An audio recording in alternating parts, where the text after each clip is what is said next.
Welcome to the Stories Told podcast. This is episode 3, Friends and Family. Science fiction, fantasy, time travel. This is the Stories Told podcast, talking about worlds of stories told, from movies to TV shows and, of course, books. I'm E.W. Barnes, fiction author and avid fan of great stories. Thousands of years, thousands of worlds, thousands of stories told. Let's begin.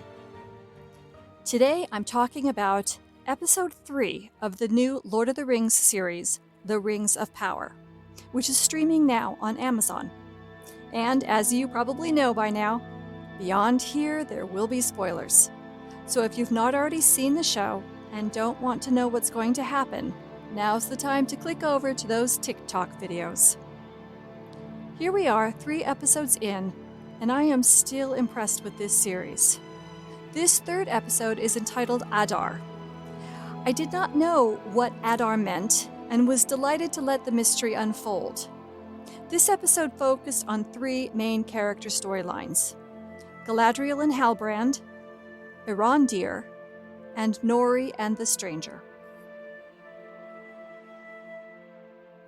After surviving the sea serpent attack on their raft of planks, Halbrand and Galadriel are rescued by a ship of men and are taken back to the sailors' home. Halbrand doesn't know where they are, but Galadriel recognizes it as Numenor, the land of the star, as she calls it. I love that they added that detail in. I also loved how beautifully they depicted Numenor, from the artwork to the sets to the costumes. All were gorgeous.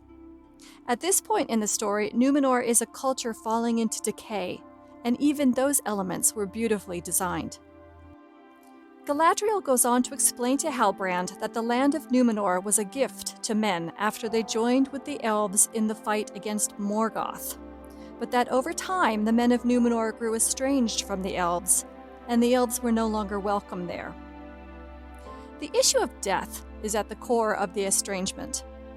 The elves are immortal and are not subject to old age and death.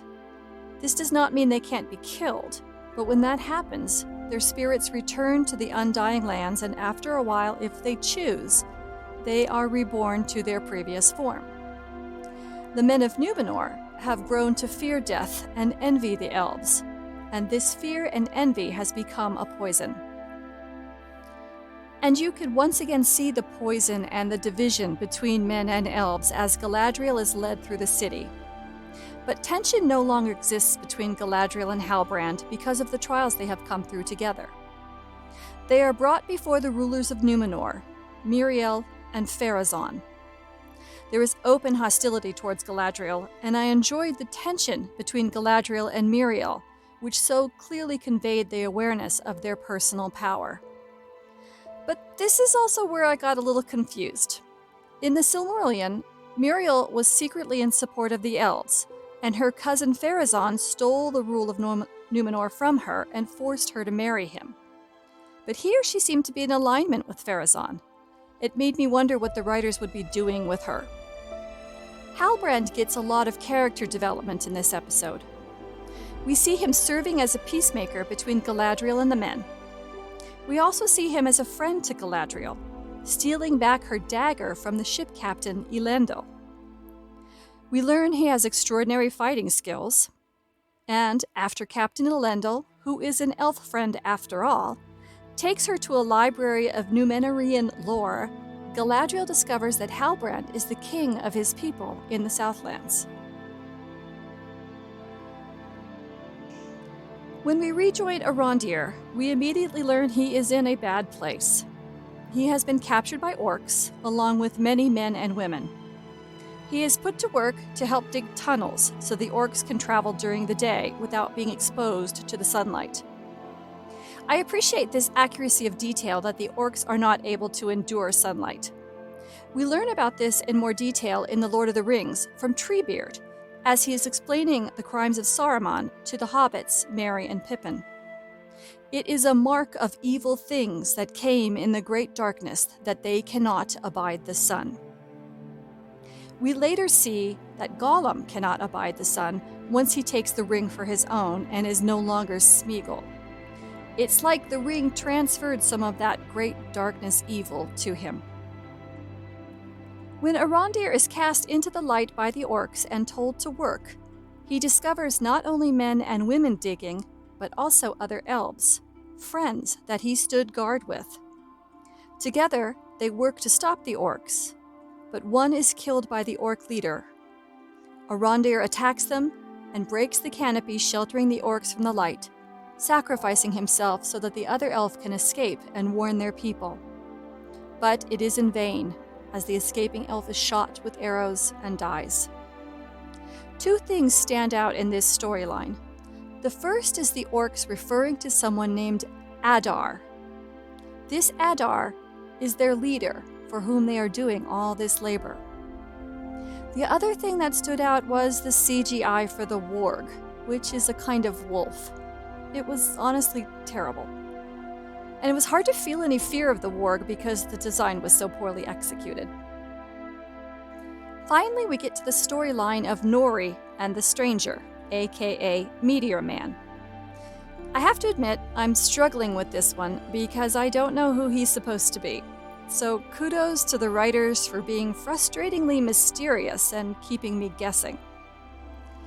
The conflict in this episode is that Nori's father was injured in the previous episode. His injury took place in a series of scenes that made it appear that his breaking leg was somehow connected to Meteor Man, drawing something in the dirt, trying to communicate with Nori. Does that mean there's some kind of bad omen? Or is it another sign of the evil returning to Middle-earth? The Harfoots are getting ready to leave and travel to a new home, and they have a rule that if someone falls behind, they are left behind. This does not bode well for Nori's father and her family. There's some shenanigans involving the Stranger, following Nori into the Harfoots' camp, which results in Nori's family being banished to the end of the traveling train. As they set out the next morning, they fall further and further behind until the Stranger offers to help, saying the word friend. So okay, he's probably not Sauron, and perhaps not Saruman either. I really hope he's not Gandalf, because that would be a significant deviation from the previous stories about Gandalf's arrival in Middle-earth. Finally, one of the last scenes in this episode is of Queen Miriel in Numenor, climbing the stairs of a tower, and we are left with the realization that she may be a secret elf friend after all. So what do we know at the end of this episode? Halbrand is a king of men, and Galadriel sees an opportunity to ally once again with men to stop Sauron. We know that Arondir must escape the orcs and warn the elves. And we know that despite frightening Nori and killing fireflies and maybe injuring Nori's father's leg, the Stranger seems to be a good guy? I titled this podcast episode Friends and Family because this episode's storylines focused on the ties of friendship and family, the growing respect between Galadriel and Halbrand, the tragic loss of Arondir's friends, and Nori's being torn between her new friend, the Stranger, and saving her family. And on a scale from 1 to 10, I would give this episode an 8. And so, the questions yet to be answered are, if he's an elf friend, why did Elendil take Galadriel's dagger? Was it to save it from being confiscated? And who is Adar? Could this be Sauron? Or perhaps the man who will become the Lord of the Nazgul? And once again, who is the Stranger? And that brings us to the end of this episode. Thank you for being here. Join me next time when we talk about The Rings of Power, Episode 4. See you then! If you enjoyed the show, please click that like button. And if you subscribe and click the bell icon, you'll get notifications when the next episode airs. This has been the Stories Told podcast. Thanks for being here.